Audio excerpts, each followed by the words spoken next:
Hello friends, मेरी Christmas आपण मानंकु बड़ दिन बहुत बहुत शुभेच्छा।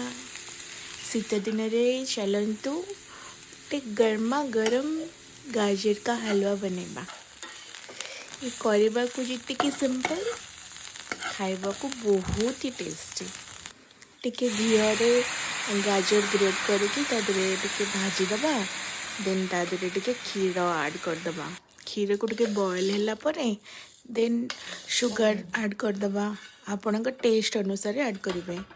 देन ताको टिके बॉईल हवा को छाड़ देबे।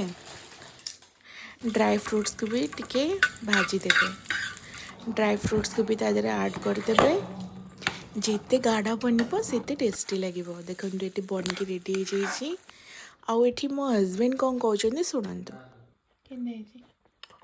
बड़ा